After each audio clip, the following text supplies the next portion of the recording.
ایک شخص خواب دیکھتا ہے کہ وہ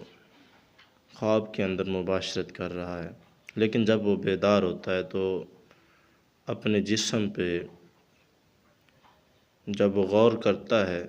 تو کہیں بھی نجاست نہیں لگی ہوئی، کپڑوں پہ کوئی داغ نہیں، کوئی دھبا نہیں، کوئی نشان موجود نہیں ہے۔ تو کیا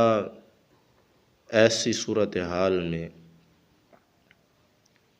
غسل جنابت واجب ہو جاتا ہے؟ تو اس کا جواب یہ ہے کہ ہمارے ہاں عموماً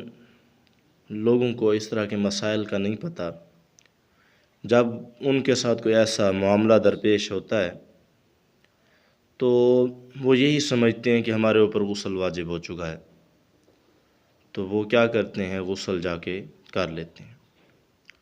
لیکن اصل میں یہ ہے کہ اگر کوئی خواب کے اندر اس طرح کا معاملہ دیکھے، مباشرت کرتے ہوئے دیکھے یا احتلام کا خواب دیکھے، لیکن جب صبح اٹھتا ہے اپنے کپڑوں کو دیکھتا ہے، ان پہ کوئی نشان نہیں، کوئی دھبا نہیں، کوئی خون کا دھبا نہیں، کوئی معاملات نہیں ہے، تو ایسی صورت پہ اس پہ قطعاً جو ہے